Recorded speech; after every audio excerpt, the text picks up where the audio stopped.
धरंगे पाटील तुम आगे बढ़ो।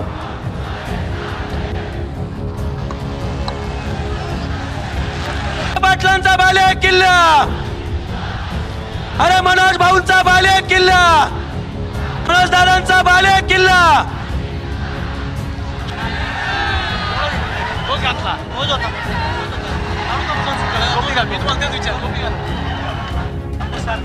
टाळ्या बाजू हात वर करून सगळ्यांनी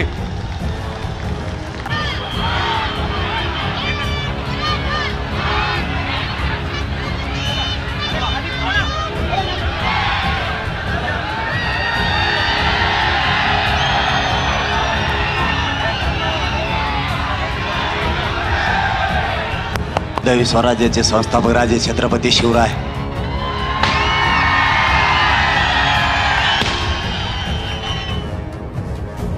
नाशिक जिल्ह्यातील जमलेल्या माझ्या तमाम मराठा बांधवांना माझा मानाचा जय शिवराय। नाशिक जिल्ह्यातल्या मराठ्यांनी नाव काढलंय। नाशिक जिल्ह्यातला मराठा ताकदीनं एकजूट झालाय। सगळ्या राज्याला तुम्ही आज दिशा दिली।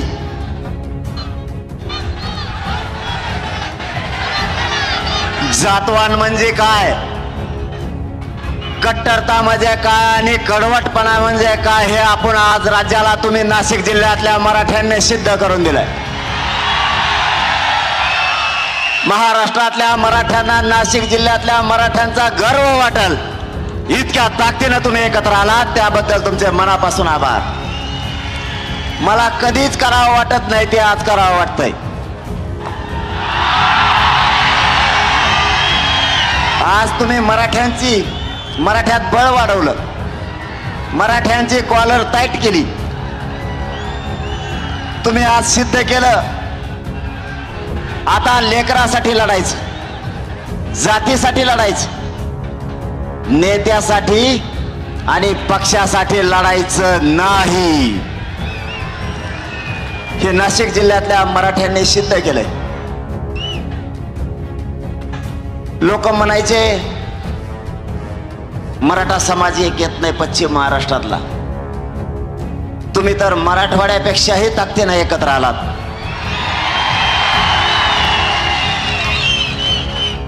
आणि ते तुमच्या जिल्ह्याला लागलेली साडेसाती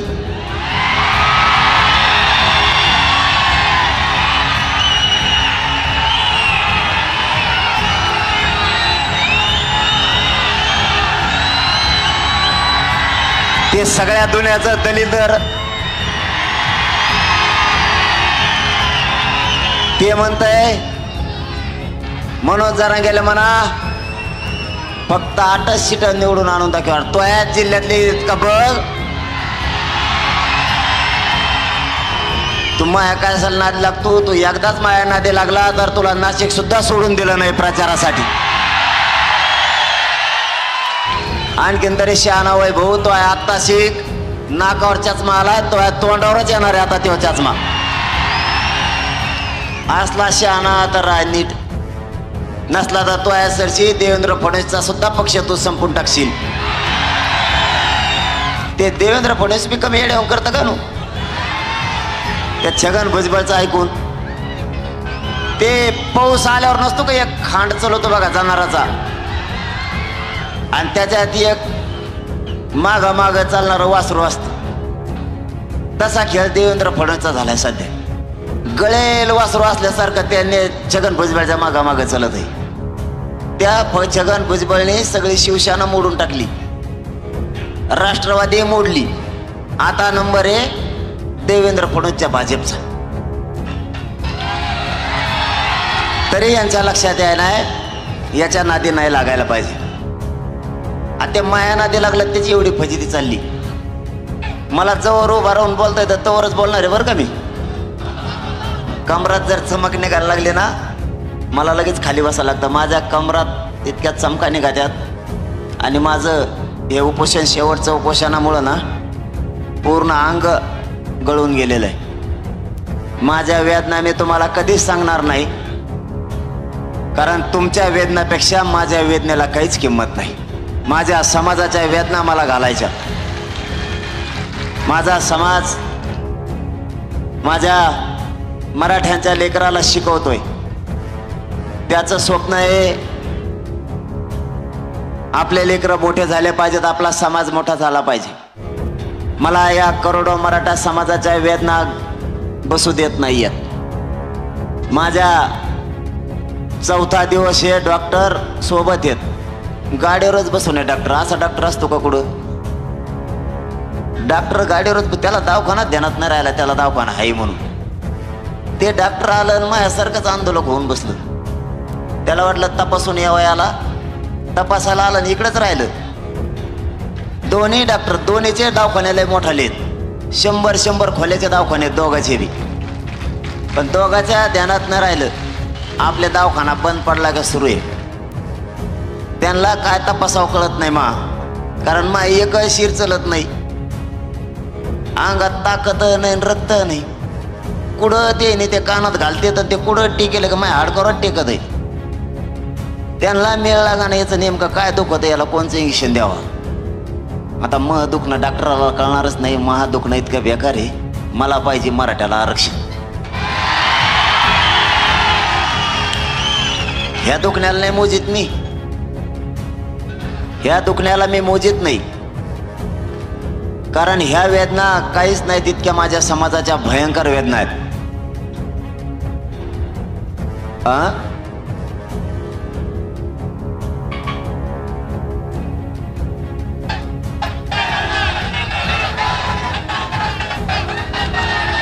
काय म्हणतात?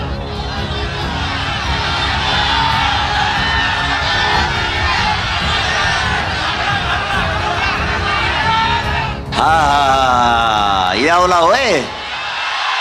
मला वाटलं काय तुमच्या येवल्याचं ह्या वेळेस नाव पवित्र होणार आहे. काळजी करू नका तुम्ही. येवल्याला लागलेला डाग धुतला म्हणून समजा, काळजीच करू नका. त्याचा कार्यक्रमच लावतो. जो मराठा आरक्षणाच्या मराठ्यांच्या विरोधात आला, मराठ्याला त्रास दिला, त्याचा कार्यक्रम झालाच म्हणून समजा. मग तो कोणी पण असू द्या, महाराष्ट्रातला कोणी पण असू द्या. देवेंद्र फडणवीसने सगळ्याला पाणी पाजिले, पण त्याला मी असा वस्ताद भेटलो, त्याला काय करावं सुचत नाही. तुम्ही बाकीची काळजी नका करू. काय प्रॉब्लेम आहे रे दोघा तिघाचा? मग आता बोललो ना मी, चल खाली बस नाही तर बाहेर होय, चल बस खाली. बाकीचे काही इथं आलेले येडे समजतो का तू? की आरक्षणासाठी आले, तू काय आरडायला आला का? चल वय बाहेर. तुला 3दा गोडी सांगितल्याला नाही कळलं. मराठा समाजाच्या वेदना या सरकारच्या लक्षात नाही आल्या. शेवटी यांनी सगळ्यांना मिळून मराठ्यावर अन्याय करायचा ठरवलंय. कुठची आणणार आहे? जाऊ द्या, खालीच बसवतो. मला नाही दम निघत. काय करू यार, मला तुमच्या वेदना बसू देत नाहीत. मग शरीर मला दम धरे नाही. आता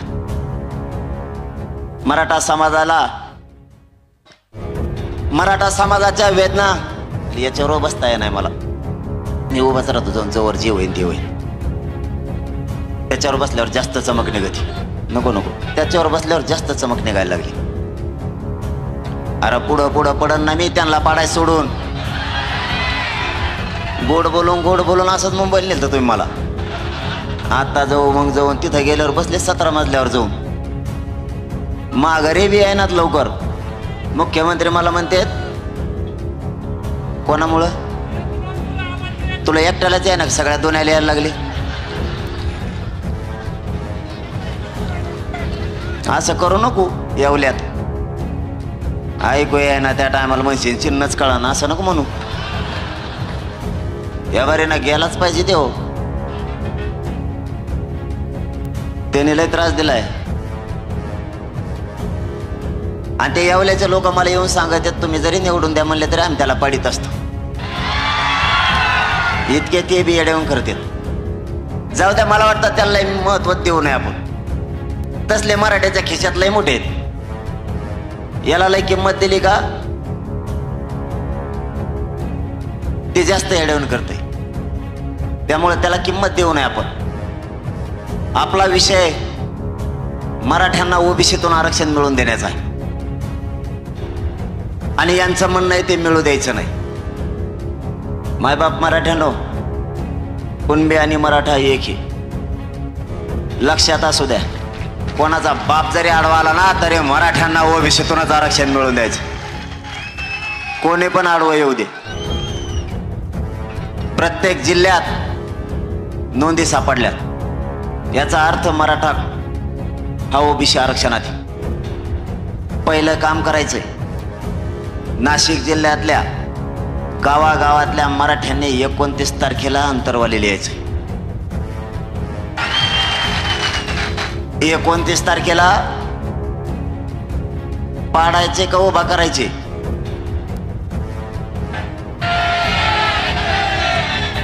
तुम्हाला आता शेवटचं सांगतो.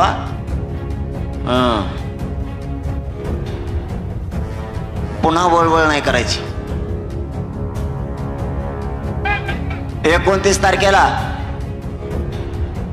ही काय छगन भुजबळची सभा नाही कुणी बी मध्ये बोलायला.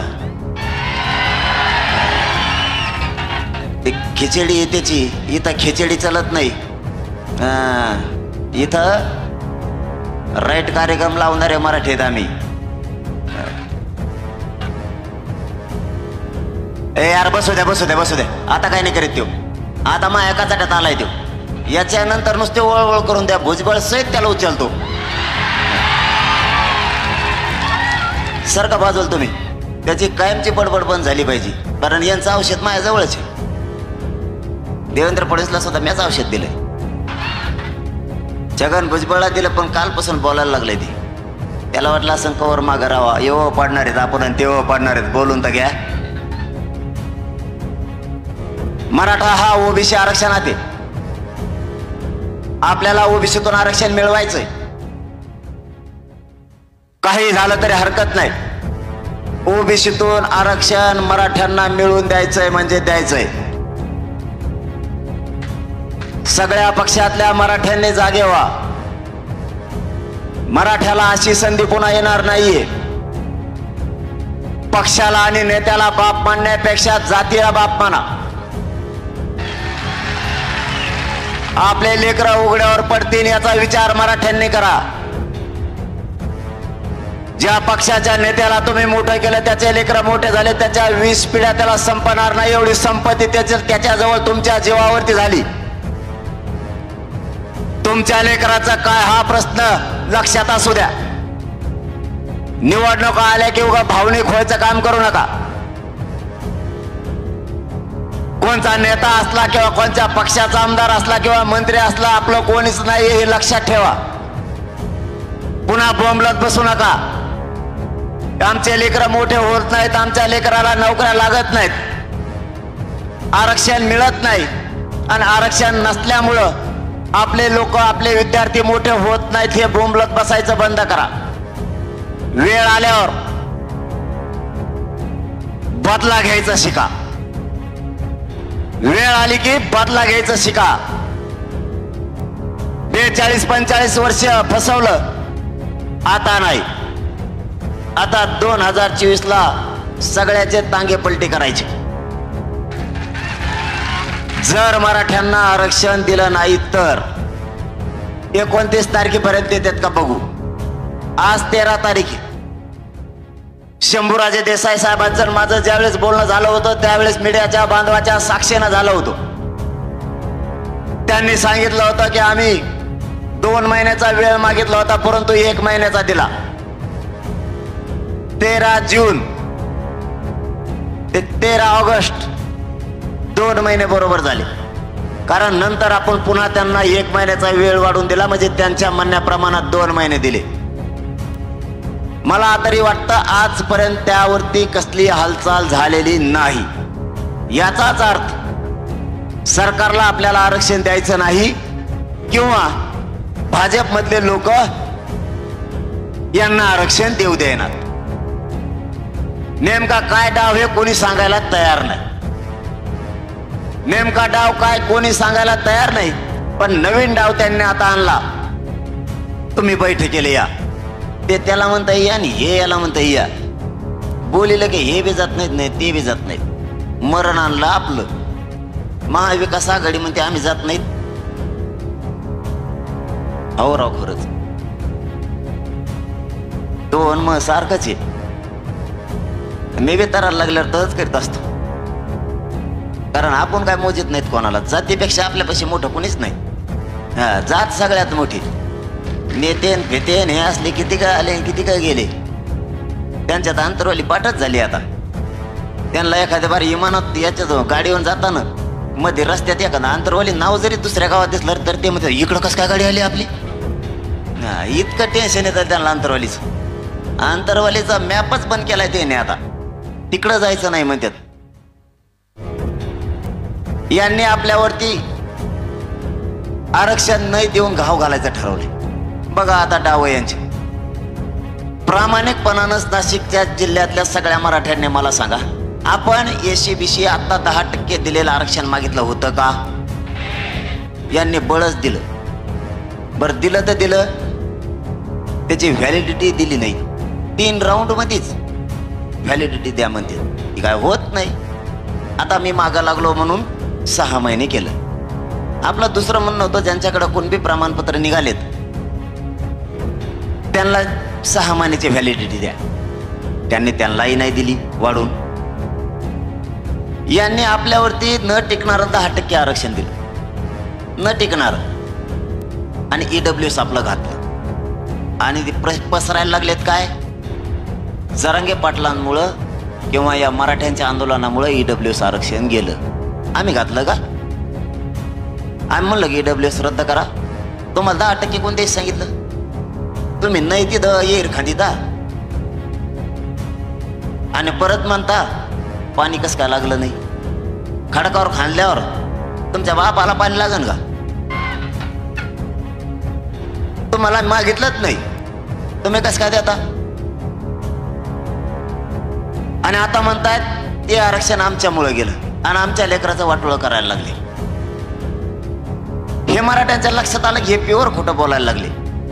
आणि हे सांगायला कोण आहे? समजून सांगायला ते मुंबईचं नाही का ते मावशी ती येडपट त्याच्या ते नाही,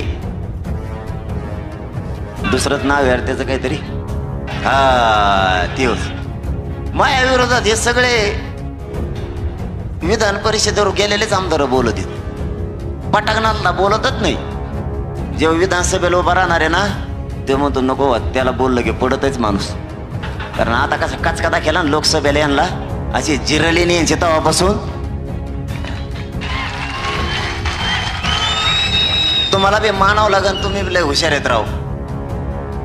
मी नुसतं पाडा म्हणलं, तुम्ही राईटच पाडिलो. एक जण तर तुमचे झालं तो बात नाही राहिलं.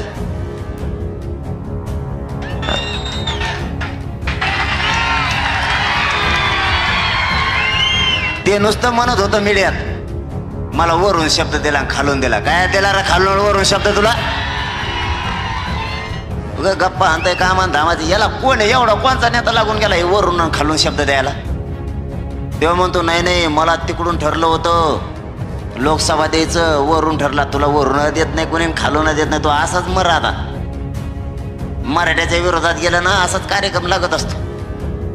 चांगल्या चांगल्याच्या धुऱ्यावर झाल्यात मराठ्याच्या नादी लागणार. ज्याची कधी जागा पडत नाही ना त्यांचा सुद्धा कार्यक्रम लावलाय मराठ्याने यावेळेस. त्यांचा सुद्धा.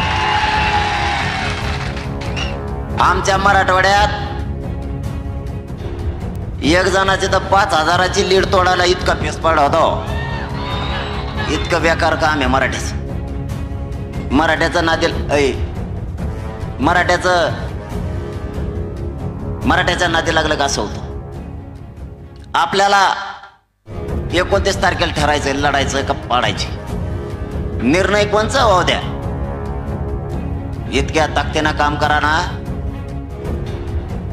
उभा करायचं ठरलं तरी मराठ्याची शान राहिली पाहिजे. मराठ्यांची इज्जत जाऊ देऊ नका. त्या उमेदवारात जात आणि मुलगा बघा, त्याचं आणि तुमचं पटतंय का नाही हे बघायचंच नाही. त्याचं आणि तुमचं पटत नसलं, जर उमेदवार तिला दनादन मतदान करायचं. त्याने काम नाही केलं की माझ्याकडे या तुम्ही, त्याला घोडेच लावतो मी. तुम्ही त्याची काळजीच करू नका. फक्त यावेळेस जर उभा करायचं ठरलं तर ताकदीनं मतदान करायचं. सगळ्यांनी डोळ्यासमोर ठेवायचा मुलगा आणि जात. कारण एवढ्या वेळेस मुलाच्या आणि जातीच्या नावावर लोक मध्ये जाऊ द्या. आतापर्यंत तुम्ही लोक पक्षाच्या नावावरती विधानसभेत पाठवले. आता एकदा मुलासाठी आणि जातीसाठी मध्ये जाऊ द्या. 75 वर्षात एखाद्या वेळेस बदल होऊ द्या ना. आणि सगळ्या जाती धर्माच्या लोकांचं हेच म्हणणं आहे, शेतकऱ्यांचे प्रश्न सोडू शकतात तर आपलेच गरिबाचे पोरं, मुस्लिम दलितांचे, 12 बलुतेदारांचे, ओबीसींचे प्रश्न सोडू शकतात तर फक्त गरिबांचेच पोरं. आणि जर आता ही गोरगरिबाची सत्ता आली तर सगळ्या जातीच्या लोकांना वाटतं हे पोरग सगळ्याला न्याय देऊ शकतं. मुसलमान तर आपल्यापेक्षा जास्त तरायला लागले, आपल्यापेक्षा जास्त. मी जर पाडा म्हणलो ना ते लगेच म्हणतात पाडू. मला भेटले ते म्हणले पटेल, म्हणलं पाडा. ते म्हणले पाडो, म्हणलं पाडो तर पाडो. इकडून सावधच आहेत बघा ते. ही अशी मजा येणार आहे तुम्हाला सांगतो. मुसलमान, मराठा, दलित, 12 बलुतेदार जर भिडेने एकदा शिटाचा कार्यक्रमच झाला म्हणून समजा. यांचा कार्यक्रम करायला काहीच लागत नाही. औ खाली आल्यावर बसा बसा उलशिक बसा. आता खाली आल्यावर घेऊ.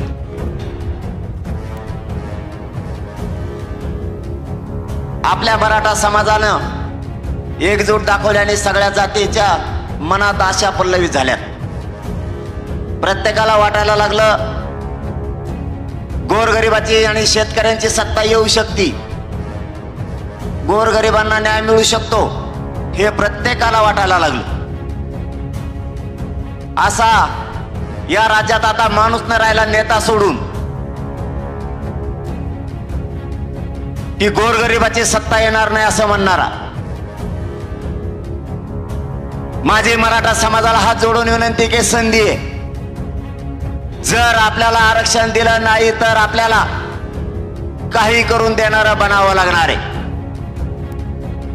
कारण आपण त्यांना 1 वर्षापासून आरक्षण मागतोय. देशात इतक्या ताकदीचं आंदोलन कधी झालं नसेल. सलग 1 वर्ष झालं हे आंदोलन सुरू आहे, सलग. आणि लाखांना लोक या आंदोलनात सहभागी आहेत. कारण जर आंदोलन उभा केलं तर कधी काळी संपू शकतं असे आंदोलन झालेले. परंतु इतक्या लाखांना आणि इतक्या ताकदीनं हे आंदोलन सुरू आहे की आजही ते आंदोलन संपलेलं नाहीये. आणि ताकद मात्र तीच आहे. कुठेही जा, मराठी आजही लाखातच आहेत. तरीही ते आपल्याला आरक्षण देत नाहीयेत. देवेंद्र फडणवीसांनी चुका केल्या, आरक्षण द्यायचं सोडून षडयंत्र सुरू केले. आणि त्या षडयंत्रात मला उघडं पाडायचा प्रयत्न केला. मी काहीच चूक नाही केली. मी काय चूक केली? मी माझ्या समाजाला आरक्षण मागतोय. अरे तुमच्या समाजाला आरक्षण मिळालं त्यावेळेस मराठ्यांनी नाही विरोध केला. तुमचे लेकर आमच्या डोळ्यात देखता मोठे झाले, आम्हाला काहीच वाईट नाही वाटलं. पण आज आमच्यावरती अशी परिस्थिती येऊन थांबली की आरक्षणाशिवाय आम्हाला पर्याय नाही. तर तुम्ही सगळेजण मिळून आमच्या आरक्षणाला विरोध करायला लागलात. हीच का तुमची नियत की मराठा समाज तुम्ही संपवायला निघालात? शेवटी मराठ्यांच्या नादाला लागल्यावर चांगल्या चांगल्याला या मराठ्यांनी पाणी पाजलेले. तुम्हाला पाणी पाजायला वेळ सुद्धा मराठी लागू देणार नाहीयेत. तुम्हाला नेमकं झालंय काय? मी काय केलंय? मराठा समाजाला आरक्षण मागितलं, ही का मी चूक केली का? माझी काही चूक नसताना माझ्या विरोधात तुम्ही यासाठी उतरवली. आमची काही चूक नसताना आमच्या छाताडावरती तुम्ही गोळ्या घातल्या. आमची काही चूक नसताना आमच्या आया बहिणीच्या डोक्याच्या चिंदड्या तुम्ही केल्या. रक्ताच्या थाळव्यात पडलेले आमचे लेकरं कोणा उचलायला सुद्धा त्यांना येत नव्हतं. असं आम्ही नेमकं केलं काय होतं? आरक्षण मागणं म्हणजे काय आमची चूक होती का? तुम्ही एवढ्यावर थांबले नाही तरी लाखो पोरांवरती या राज्यात केसेस केल्या. फडणवीस साहेब, तुम्ही या छगन भुजबळचा ऐकून किती त्रास दिला तरी हे मराठे तुम्हाला पुरून उरल्याशिवाय शांत बसणार नाही.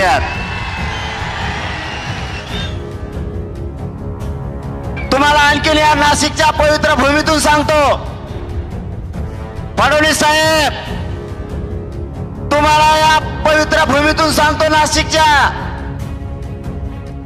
माझ्या नादाला लागू नका. आरक्षण द्या, नसता मुळात जळ्यासकट तुमचं भाजपाचे उमेदवार उकळून फेकल्याशिवाय मी शांत बसणार नाही.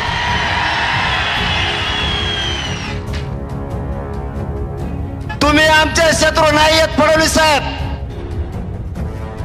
आम्ही तुम्हाला विरोधक सुद्धा मानलेला नाही. जरा भाषा समजून घ्या. मला फक्त आरक्षणाशी देणं घेणं आहे. मला आणि माझ्या समाजाला राजकारणात नाही जायचं. पण तुम्ही आरक्षण नाही दिलं तर आमच्या पुढं पर्याय नाहीये. आम्हाला देणारं बनावं लागणार आहे आणि आरक्षण घ्यावं लागणार आहे. तुम्ही आमची भावना आणखीन तरी समजून घ्या. भांडणं लावू नका. भांडणं लावायचं एक बंद करा. तुम्हाला भांडणं लावायची लय सवय. तुम्ही मराठ्यात भांडणं लावून दिले. त्या दरेकरच्या माध्यमातून अभियान सुरू केलं.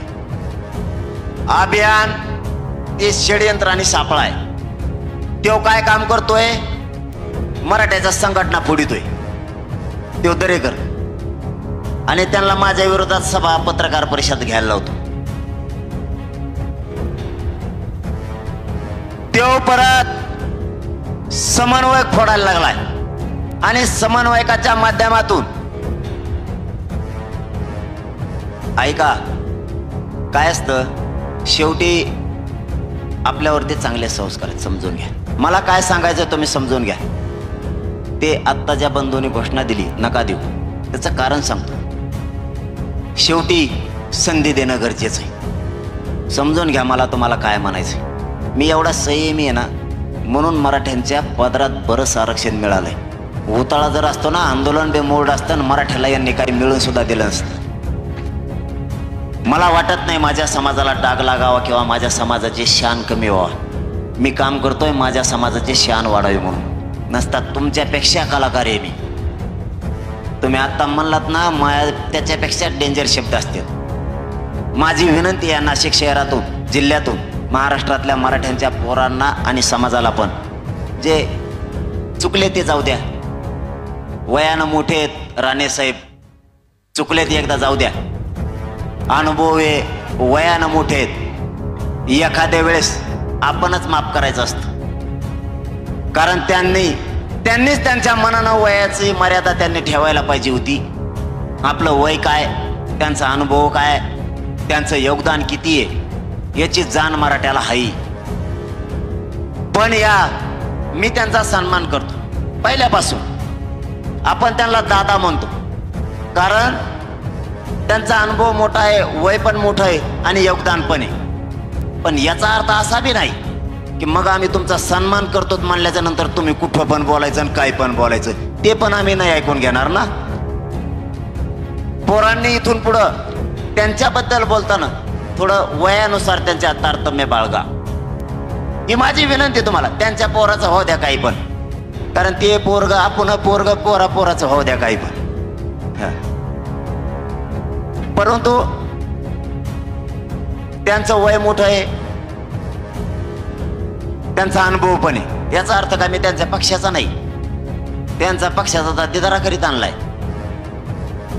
परंतु आपल्यावरती संस्कार चांगले आहेत. राणे साहेब वयानं मोठे आहेत, अनुभव आहे, योगदान पण आहे, पण त्यांनी सुद्धा ती मर्यादा पाळायला पाहिजे की आपल्याला या राज्यात मान आहे, सन्मान आहे. उगाच देवेंद्र फडणवीसचं ऐकून, कारण ते तुमच्या त्या नाशिकचं जसं येडं झालंय तसं ते भुजबळचं ते फडणवीस बी येडं झालंय. त्याचं ऐकून राणे साहेबांनी कशाला टांगड्या गुतून पडायचं उगाच? काही गरज आहे का? यांच्या कशाला नादी लागायचं? मी प्रत्येक वेळेस सांगितलंय, मी त्यांचा सन्मान करतोय, त्यांनी बोलू नये. आणि त्यांना जर सन्मान शब्द कळतच नसला तर मग मी जर एकदा बिघडवतो सोडित नाही. मी हे सांगितलंय त्यांना. परत मी आजही नाशिकच्या माध्यमातून इथून सांगतो, मी पाठीमागही निलेश साहेबाला सांगितलं होतं की तुम्ही त्या दोघांना समजून सांगा, आम्ही त्यांचा सन्मान करतोय. मी जर मागं लागलो तर मी सोडणार नाहीये. त्यांनी सुद्धा याचा विचार केला पाहिजे की राज्यातली जनता आपल्याला मानणारी आहे, आपण बी कोणीकडे बी बोलू नये. कारण मी त्यांना काही बोललोच नाही, तरी ते मला म्हणले मराठवाड्यात येऊन बघून घे. आता मराठवाड्यात येऊन बघून काय बघणार आहेत तुम्ही? मराठवाड्यात काय साधे चित्र मराठीत होय? परत तुम्हाला येताना पश्चिम महाराष्ट्रातून यायचंय, मुंबईतून बी यायचंय, परत उत्तर महाराष्ट्राचा कोपरा लागणार आहे. आणि उत्तर महाराष्ट्रातले नाशिकचे तर आमच्या मराठवाड्याच्या पुढे आहेत. पण गरजच नाही ना. मी म्हणतो हे ऐकून घ्यायची, म्हणायची. आम्ही तुम्हाला पाय लावलाच नाही, कारण आम्ही तुमचा सन्मान करतोय. तुम्ही उगाच बोलता. माझी आज खरंच मराठा समाजाला विनंती आहे, त्यांच्या वयानुसार ते बोलले तरी आपण त्यांना उत्तर नाही द्यायचं. ते पोरा सोराचं काही व्हायना, त्यांच्या पोराचं आपलं कसं का चला ना. पण शेवटी ते वयानं मोठे आहेत, त्यांचं योगदान आहे. सगळ्यांना बोलताना त्यांच्याविषयी थोडंसं सन्मानाने बोलत जा. लयच हाताच्या बाहेर इशाई गेला तर बघू, लयच हाताच्या बाहेर गेल्यावर बघू ना. दमत ना वया पोट्याला. यासाठी मुंबईला नको म्हणतो मी. आता म्हणते चला मुंबईला. काय मुंबईला रे? मुंबईला गेले घे का साधी फजिती नाही होत, माघारीचेच नाहीत. मंत्रालया पुढेच आंघोळीला बसली. लय शान आहे यार तुम्ही. मला पार तिकडे यायचे पोलिस ते म्हणत ते उठाण राव आंघोळ करताना. आता कोण बसलाय मला काय माहित. इतके एका जणाच्या हाटला पुढेच बसले भात शिजीत. 2 घंटे झाले आता भातच शिजाना. ते परेशान झाले. पोलीस त्याच्याकडे गेले, ते म्हणले ही झोन आहे, कोणचा तरी झोन असतो ना काहीतरी, त्याला काय झोन फिन करतोय माझ्यासारखंच असं ते झोन म्हणल्यावर तर त्याने इतका फेस लावला अंगाला. 2 घंटे झालं तरी त्याचा अंगाचा फेस निघाला आणि त्याला रोड दिसना, रोडवरच झोपलो. आणि हे पुरेच जर तिकडे गेले असते तर वाशीतच होते सगळे. वाशीतला एक बी माणूस तिकडे गेला नव्हता. तर तिथं एक 5-6 बिल्डिंग होत्या, एक तर 17 तळापेक्षा जास्त असेल, सगळ्यात वर बसलेली. मी बी टेन्शन मध्ये आलो, हे वर गेले कसे, कारण त्या बिल्डिंगला पायऱ्याच नव्हत्या. मुख्यमंत्री मला म्हणते हे वर कसं काय गेलं, म्हणलं मला नाही माहित. आणि ते म्हणले मुंबईत आल्यावर काय करते, म्हणलं त्यांनाच जाऊन विचार आता काय करते ते. आणि आता तर पुन्हा म्हणायला लागलेत एक चक्कर हाणून येऊ. मला बी वाटतंय जरा बरेच आमदार येऊन करायला लागलेत. मला वाटतं एक चक्कर हाणूनच यावं आपण मुंबईला. त्यांना अशी मस्ती आली. आणि कसल्या आडनावाचे आहेत परत, मेळणे ताळणे कुठं होते काय होते. मराठ्याच्या जीवावर मोठ्याला झालेल्या अवलादी ह्या. असा माज आला यांना. मला वाटतं एक जर राऊंड हाणून आलं ना मुंबईला बरंच राहील. अरे काय मुंबई आपली नाही का? मग जाऊ नाही का आपण?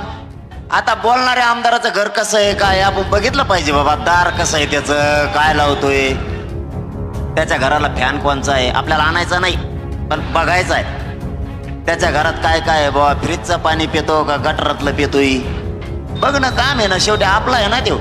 आपल्या माणसाच्या घरी आपण जाऊ नये का?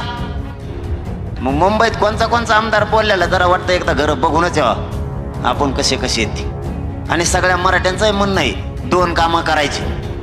एक काम म्हणतात निवडणूक लढायची, आणि दुसरं म्हणतात एकदा मुंबईला चक्कर हाणून यायची. बघू काय करायचं ते.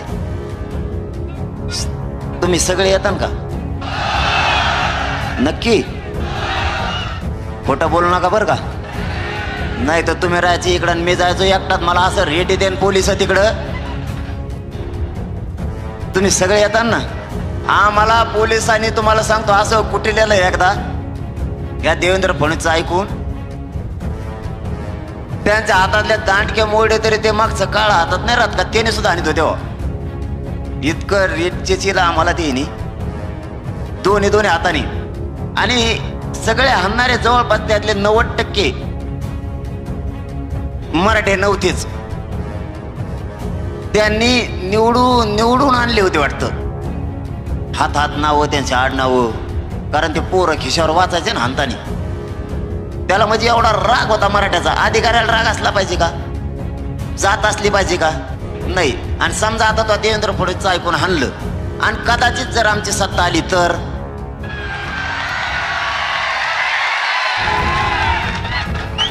तुला आता लय झालं तर तो हाणल्याबद्दल तुला बढती दिली असं, आणि दिली पण आमच्या आई बहिणीच्या छाताडात ज्यांनी गोळ्या घातल्या त्यांना बढती दिली.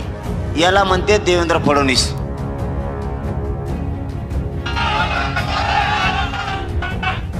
लोकांच्या आई बहिणीला जर मारलं तर तिथं बढती मिळती. आणि बऱ्याच जणाला बढती मिळाली.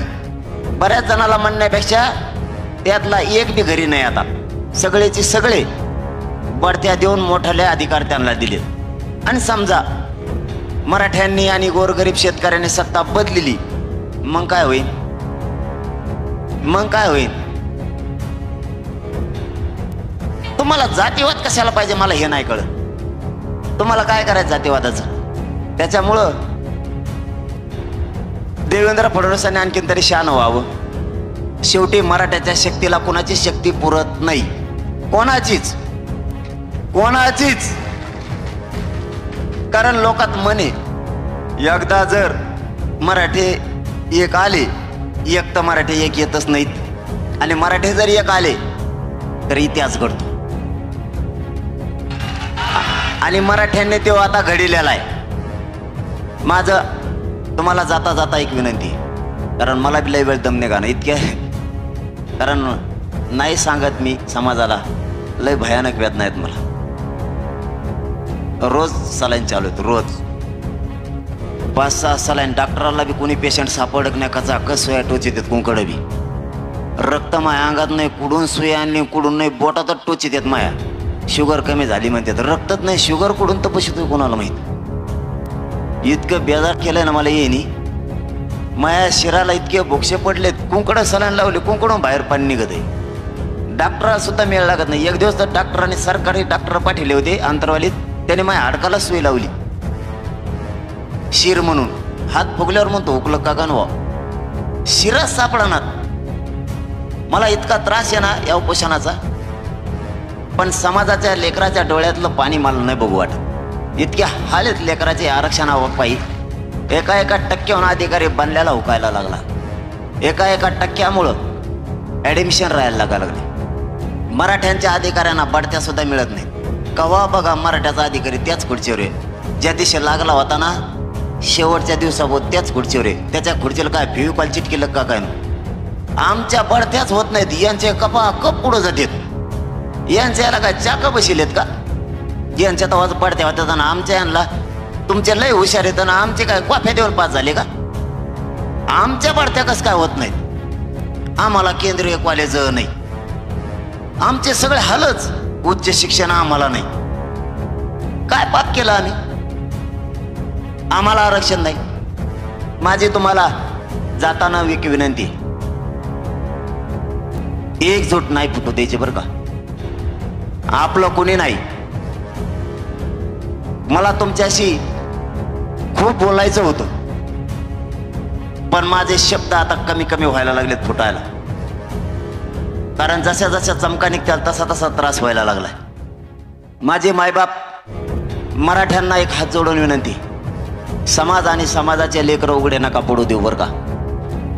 शेवटी तुम्ही ज्या पक्षाला आणि ज्या नेत्याला मोठं केलं तो आपल्या बाजूने नाही उठत. त्यांचे संसार मोठे झाले मराठ्याहो. तुमच्या लेकराच्या आयुष्याचं काय? कधी काळी तरी विचार करा आणि भानावर या. नाही बरं का आपल्या जात आणि जातीचे पोरं मरू द्यायचे. बघा जरा त्या लेकराच्या जवळ बसून आरक्षण नसल्यामुळं त्याचे काय हाल आहेत. आरक्षण नसल्यामुळं मराठ्यांची किती भविष्य धोक्यात आलेत. तुम्हाला माझे तळतळीनं हात जोडून विनंती आहे, या राजकीय लोकांना मोठं करण्यापेक्षा आपल्या लेकराला मोठं करायचं शिका. पक्षाचे झेंडे उचलण्यापेक्षा आणि पक्षाला मोठं करण्यापेक्षा किंवा त्या नेत्याला मोठं करण्यापेक्षा आपल्या लेकराला मोठं करा. आपली शान वाढल, आपला मराठ्यांची शक्ती वाढल. आणि माझा मराठाकडं एकच म्हणणं आहे, मी जरी मरणाचा घटका मोजत असलो तरी तुमची शक्ती आणि बळ वाढवल्याशिवाय मनोज जरांगे एक इंच सुद्धा मागे सरकणार नाहीये. मी यांना फुटत नाही आणि मॅनेज पण होत नाही, तुम्ही काळजी करू नका. कारण माझा समाज माझ्यासाठी मोठा आहे. फक्त मराठी पक्षाच्या बाजूने ओढू नका. तुम्ही जर पक्षाच्या बाजूने ओढलं तर तुमच्या लेकराचा तुमच्या हातानं तुम्ही वाटोळं केलं म्हणून समजा. काहीही होऊ द्या, आपल्याला आरक्षण ओबीसीतून मिळवायचं आणि देवेंद्र फडणवीसला आणि या छगन भुजबळला दंगली घडवायच्यात. राज्यात दंगली होऊ द्यायच्या नाही. त्या राज्यात शांतता राहिली पाहिजे, कायदा सुव्यवस्था बिघडली नाही पाहिजे. जबाबदारी मराठ्यांच्या खांद्यावर हे लक्षात असू द्या. यांना काहीतरी कुरापती काढून दंगली घडवायच्यात, कारण तसं यांचं षडयंत्र आहे. ते षडयंत्र आपल्याला हाणून पाडायचं. यांनी कितीही डाव टाकले तरी ते त्यांचे यशस्वी होऊ द्यायचे नाहीत. खेड्यापाड्यातल्या ओबीसींचा आणि मराठ्यांचा एक जीव आहे. नेते विरोधात गेले म्हणजे समाज विरोधात गेला नाही. आजही मराठा समाजाचं ओबीसी समाजाशिवाय धकत नाही आणि ओबीसी समाजाचं ही मराठ्यांशिवाय धकत नाही. आम्हाला दोघांनाही एकमेकाच्या मदतीची आवश्यकता आहे. काय झालं? मला वाटलं आरक्षण आणलं का? मला वाटलं छगन भुजबळच आला. ते असाच येतो बघा, खालून याच्या बाजा खालून त्याच्या बाजा खाली निघन, त्याच्या बाजा खालून याच्या बाजा खाली निघन. त्याला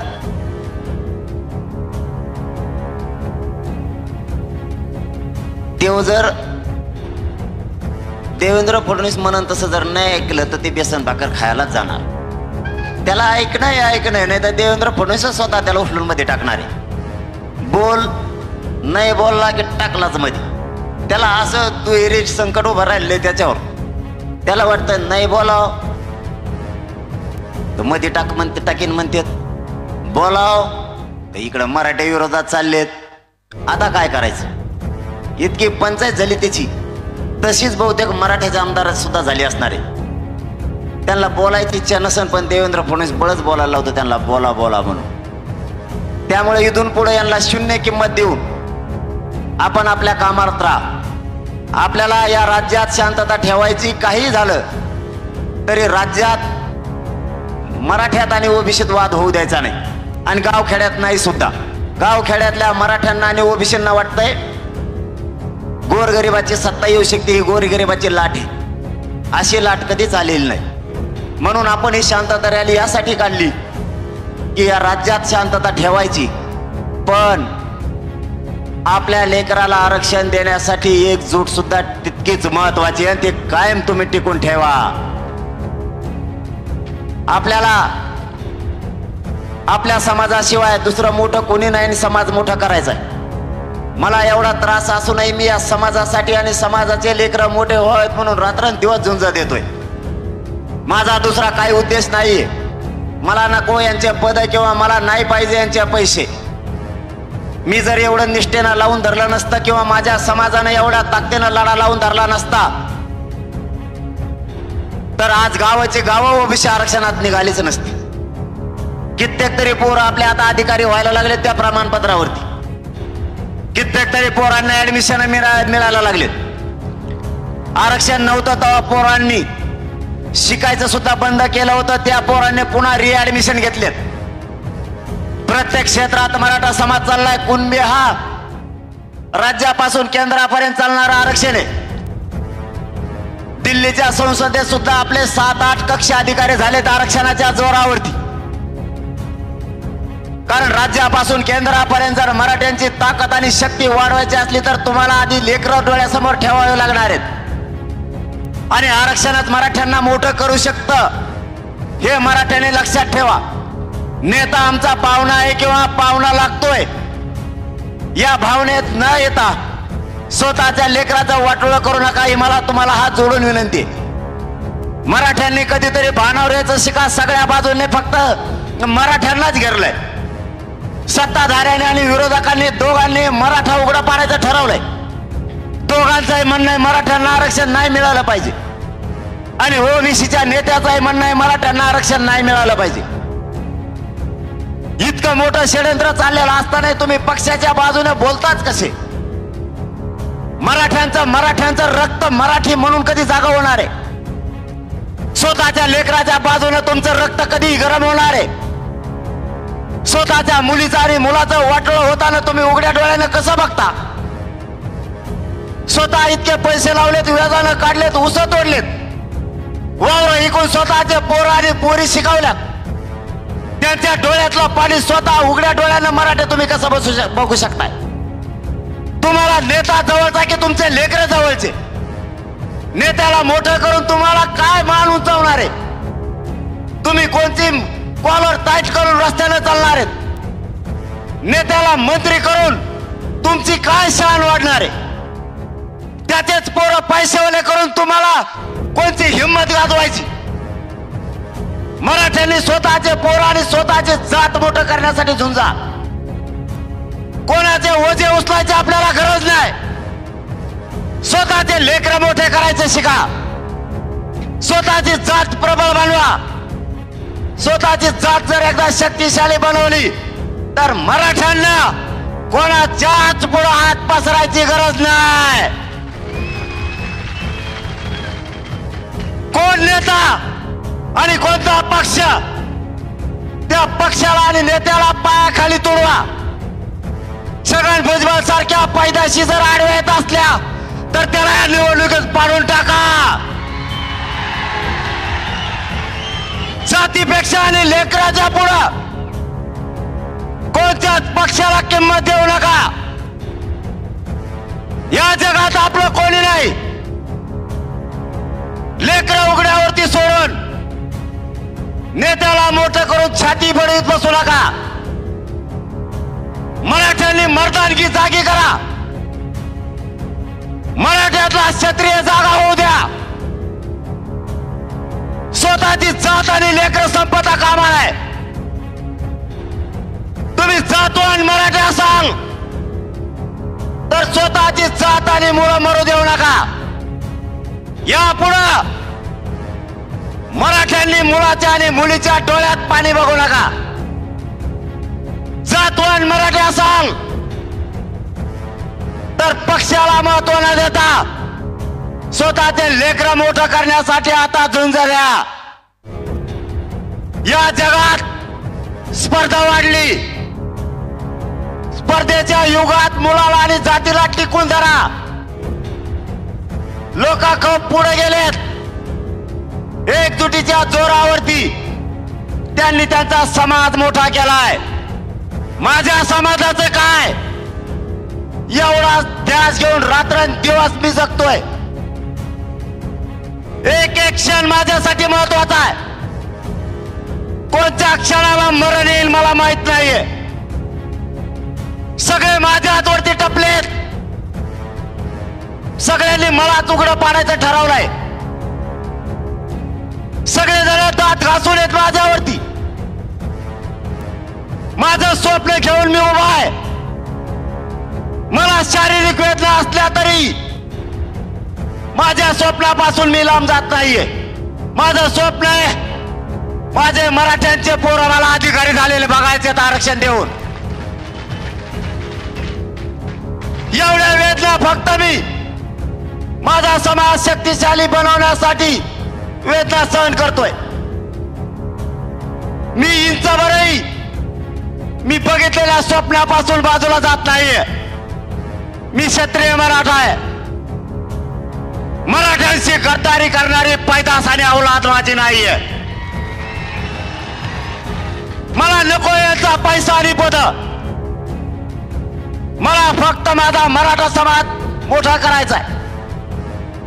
माझ्या समाजाला त्रास दिल्याला मला सहन होत नाही, म्हणून मी वेदना सहन करतोय. माझ्या शरीराच्या वेदनेपेक्षा माझ्या करोडो समाजाच्या वेदना माझ्यासाठी महत्वाच्या आहेत. त्याला क्षत्रिय मराठा म्हणलं जातं. मैदानात उतरल्यावर मी मागे सरकत नाही. क्षत्रियांचा धर्म आहे मैदानात उतरायचं नाही, आणि जर मैदानात उतरला तर विजयाचा टिळा लावूनच घरी यायचं किंवा मरूनच वापस यायचं. माई बापाओ, जात मोठी करायची, सत्ताधारी असो नाही तर विरोधक असो, यांना महत्व देत बसू नका आणि यांच्या दबावात सुद्धा येऊ नका. एकजुटीने राहा, एकजूट वाढवा, पक्ष करत बसू नका. हे 5 वर्षातून एकदा येत आहे, हे मोठं होतील. पण जर तुम्ही पक्षाचा मागे पळाला तर पुढच्या पिढ्या मराठ्यांच्या तुम्हाला माफ करणार नाहीत. तुमचा नातू तुम्हाला विचारणार आहे, आमच्या आरक्षणासाठी भविष्यासाठी का लढला नाहीत. कोणाची तरी बहीण विचारणार आहे, कोणाचा तरी भाऊ विचारणार आहे, आमच्यासाठी का लढला नाहीत.